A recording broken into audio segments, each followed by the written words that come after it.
Sandy-related events in the district, so my apologies. But it's good to be here, and thank you very much for coming, and I want to thank this parish for once again opening up the doors to the community. To be quite honest with you, and it's been an honor and a privilege to be your state senator since 2009. I left the city council not because anyone pushed me to run for state senate, but because on a simple theory that I thought that our district was being heard, and certainly from our state, we weren't getting our fair share of services in the city. We're still not. We're doing a little better.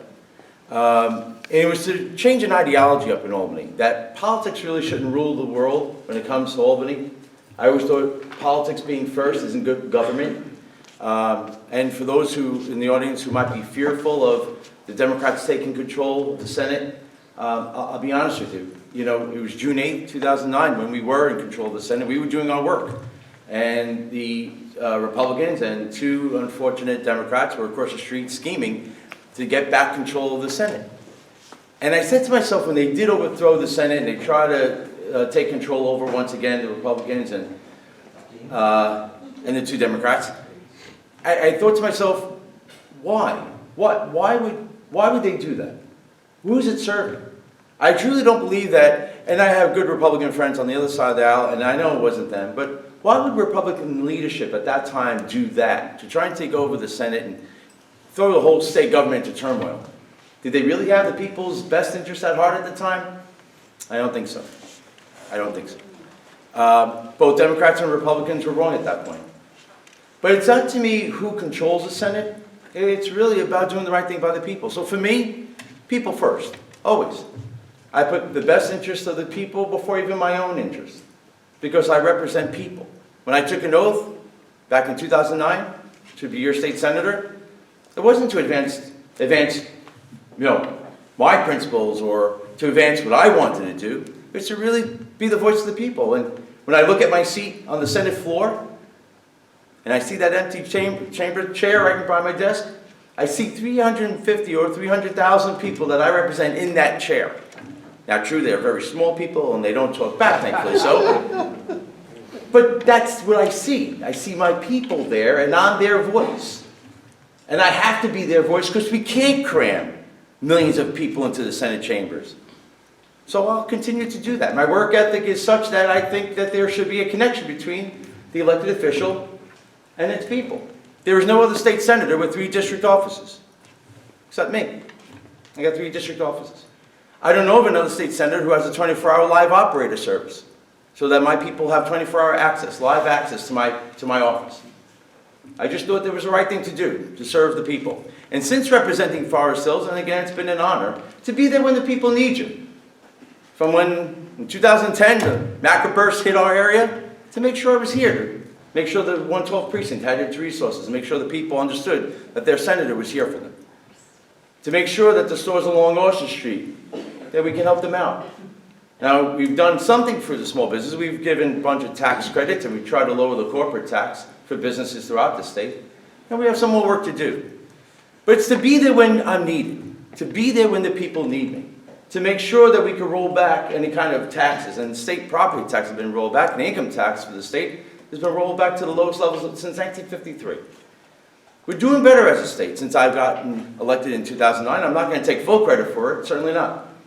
You know, back in 2009 when I first started, there was a governor who didn't want to be governor, Governor Patterson. He went to lunch one day as lieutenant governor, came back as governor. We all remember that story, right?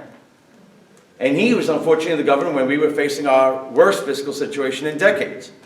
And back in 2009 when I was the senator and I just got on board, just became elected, we had a $10 billion deficit. So yes, there were taxes. You raise taxes, nobody gets elected to raise taxes. That's the worst thing in the world to do. It's a last resort. Because you find out when you have a $10 billion deficit, you can't cut your way out of that kind of deficit. Because eventually, you're cutting essential services. You're cutting senior health programs. You're cutting sanitation. You're cutting public safety. You're cutting things that you cannot cut because you have to protect your people. So you raise taxes in an effort to save these services, and you make sure that you raise the taxes to the minimum level, and then when you're able to, you reduce those taxes. Back in 2002, I know there's a mailer out there that I raised taxes in 2002. Yeah, I did. Because the mayor put out a doomsday budget. And he said, if we don't raise taxes, we're going to close firehouses. And ultimately, he closed firehouses anyway. But he closed less, and against our wishes, he closed less because of the fact that we didn't raise taxes to the levels he wanted.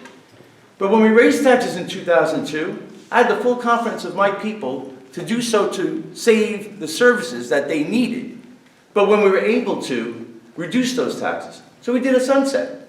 So we only raised taxes for 3 years, and then they went back down 3 years later to the levels that they were before, back in 2002. Nobody gets elected to raise taxes, ladies and gentlemen. You do it out of sheer necessity. It's an emergency thing. But again, we've done so much better now that we are a better government that has actually cut wasteful spending. We've actually increased funding for our schools, private schools included. Private schools got $143 million out of the state budget this year.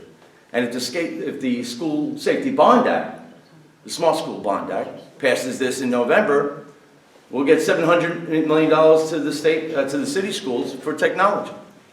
We've increased money for education. We've increased money for funding for seniors, saving senior centers, and improving health care for our seniors. So we are a better state than we were back in 2009. But I can't do it alone. I got 3 offices with great staff. And I got, again, people who tell me how they feel. Not that they agree with me all the time. Certainly not. Not that they agree with me. But one thing that comes away from a conversation normally when people don't agree with me is that they were heard. That I heard them. That I gave them the time to hear their point of view and take it into consideration whenever I deal with legislation. So, we may not agree tonight on certain issues. It's okay. I don't agree with my wife on everything. And thankfully, so she still kisses me at night. But that you are heard. And if we leave here disagreeing on an issue, I apologize. But understand the night ends and we go home.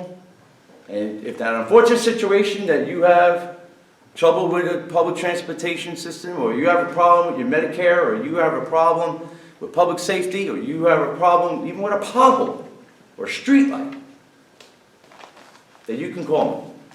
It's okay we disagree, but understand this. I will always be there. That's my job. And I do it willingly, and I do it with honor. So I thank you very much for listening to me. I thank you very much for giving me the honor and the privilege to represent Forest Hills and the rest of my district. And I look forward to serving you with your support on November 4th, once again in the State Senate. Thank you very much, everybody.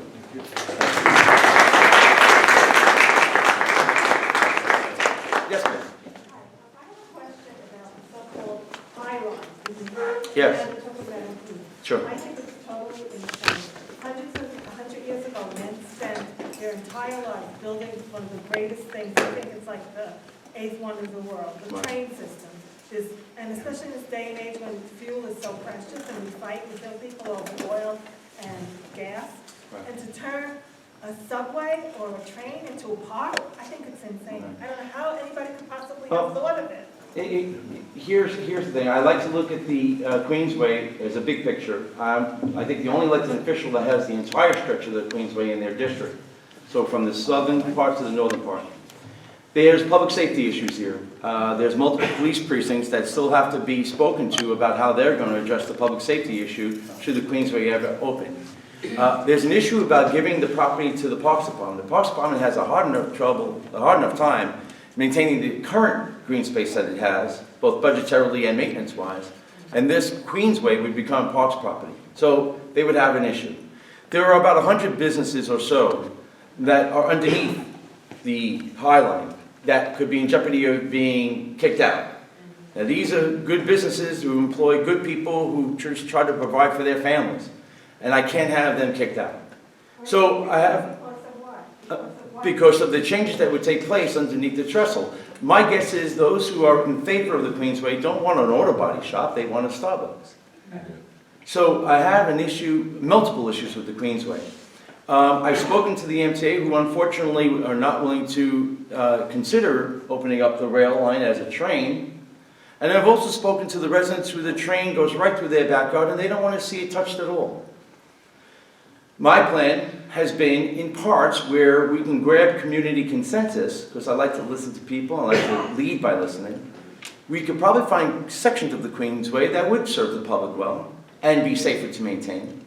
We could probably find areas that can be left alone and protect the backyard and quiet peace and enjoyment for those residents. And maybe we can even talk to the MTA about, if not including a portion of the rail, certainly increasing bus traffic to improve transportation. And we've always constantly implored upon our mayor to keep the ferry down in Rockland. So I think we're years away from ironing out those issues with the Queensway at this point. That's because you want to. Oh, no, fine. Oh, do you need this? Yeah, Oh. I'll recognize the question. Sure. If you guys would want to sit up here, you know, we. I think he's safe to see one. Yeah, thanks. No, I mean, Telephone book? well, we want to move on to a bunch of questions, so I Yeah, she had a think. question for Queensway, shouldn't he? Didn't answer it. Did you want to respond to that?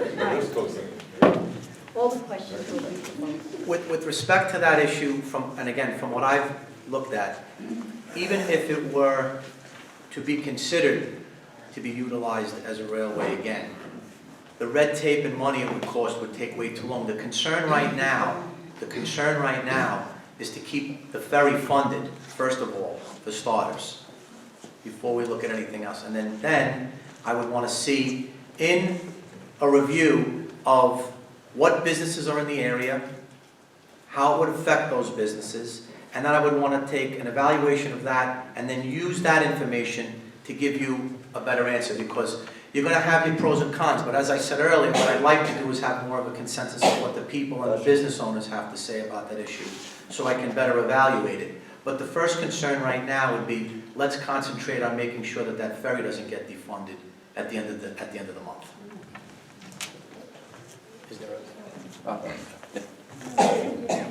Okay, next question. All right. I'm under the impression that you'll both answer.